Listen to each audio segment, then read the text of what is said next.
Kung ganda ng kalikasan din lang ang habol mo at pagpupugay sa kulay ng baligid at yamang tubig, aba, bakit ka pa lalayo?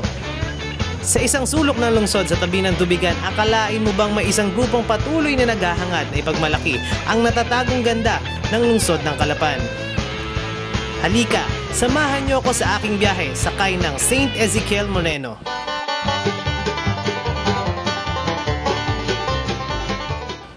Gawa mula sa dekalidad na kagamitan, nakuha ang konsepto ng Ezekiel sa isang bangkang bumabiyahe sa Lubok River sa Bohol. Sa kaparehong konsepto, iisa ang hangadin ng mga bangkang ito, ipamalas ang ganda ng paligid. Yung group ng Knights at saka mga asa-asawa na nagpunta kami sa Bohol. Nakita namin yung Lubok River na merong ganitong cruise. Ngayon naisip namin na dito sa Calapan, mas maganda itong Kalawangan kaysa doon. Kaya ito doon nagsimula. Di kami nag-form kami ng isang po na naging member yung karamihan doon sa kasama noon. Bago tayo bumiyahe, alamin muna natin ang safety features ng ating sasakyan.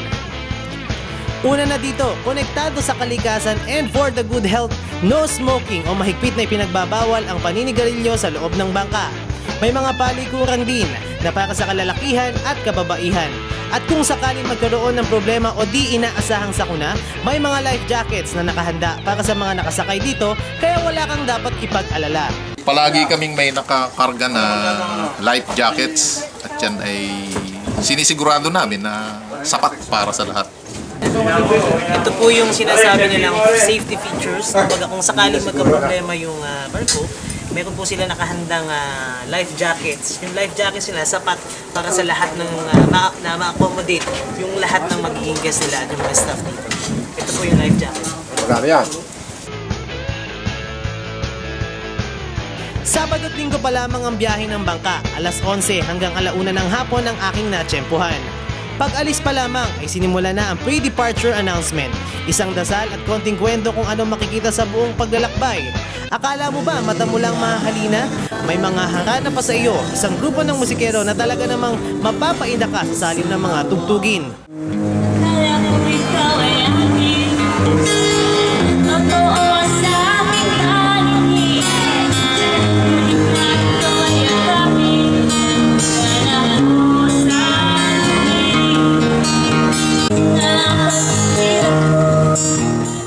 Pagkatapos ng pre-departure announcement, ay bubuksan na ang isa sa mga highlights ng biyahe, ang kainan.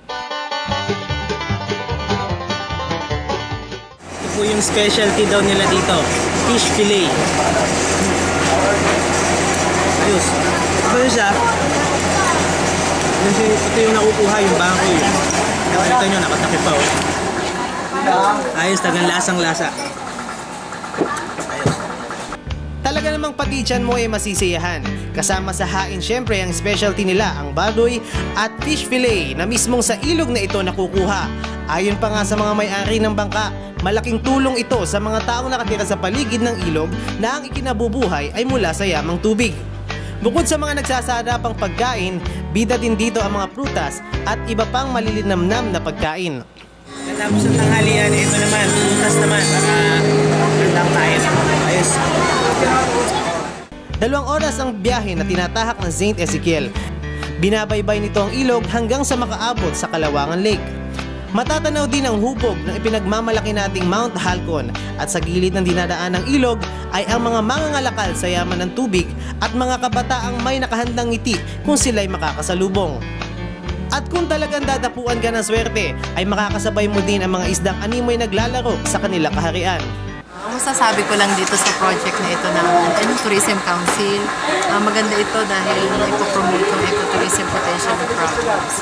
Kasi sa ngayon, binopromote ng province yung pagiging agricultural province at the same time ecotourism. So through this project, nagpo-focus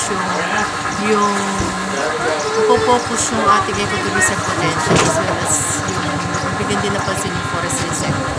Kasi gawa ng mga mangrove area sa lahat.